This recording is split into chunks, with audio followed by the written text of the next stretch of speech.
श्री शिवाय नमस्तुभ्यं प्रिय भक्तों, क्या आपने कभी यह विचार किया है कि रोजाना की पूजा में कौन सी आरती करनी चाहिए?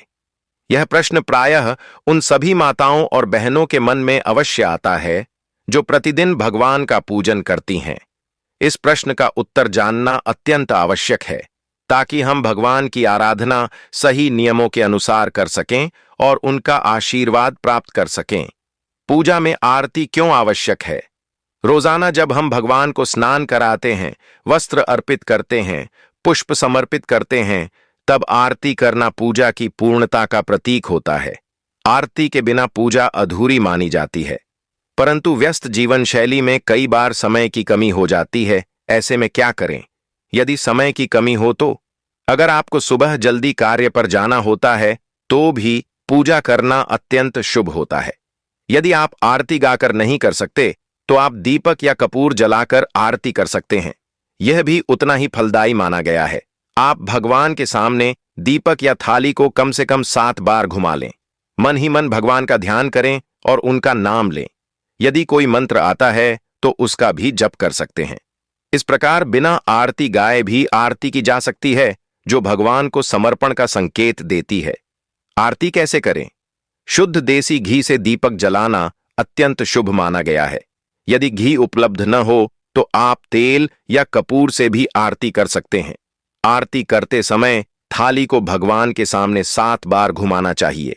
गृहिणियों के लिए विशेष सुझाव: जो माताएं या बहनें घर पर रहती हैं और जिन्हें पूजन के लिए पूरा समय मिलता है, उन्हें प्रतिदिन आरती गाकर करनी चाहिए। यदि संभव हो तो अपनी आराध्य देवी देवता की आरती करें। अगर आप एक ही भगवान को मानते हैं, जैसे शिव जी, तो उसी की आरती करें। आरती करते समय घर के मंदिर में स्थित सभी देवी देवताओं की आरती करें। किस आरती का चयन करें? यदि आप चाहते हैं कि आपकी आरती में सभी भगवानों का नाम आ जाए और सभी देवता आपसे प्रसन्न हों, तो AUM जय जगदीश हरे आरती सबसे उपयुक्त है। यह आरती सार्वभौमिक मानी जाती है, जो सभी देवी देवताओं को समर्पित होती है। परंतु यदि आप विशेष किसी भगवान को अधिक मानते हैं तो आप उनकी विशेष आरती कर सकते हैं।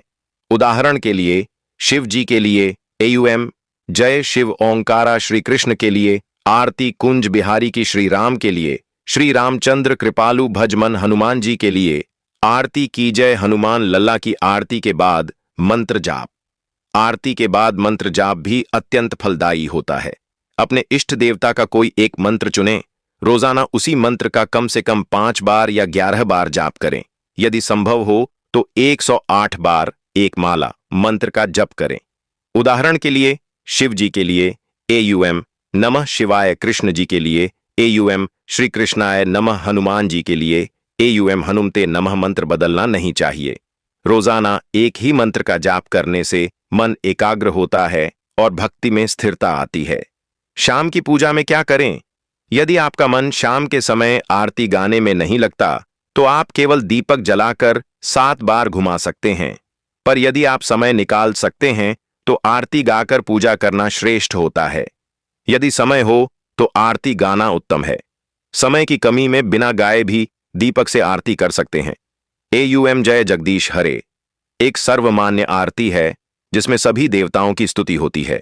आरती के बाद अपने प्रिय देवता का मंत्र जाप अवश्य करें। इस तरह से आपकी पूजा पूर्ण मानी जाएगी और भगवान का आशीर्वाद सदैव आप पर बना रहेगा।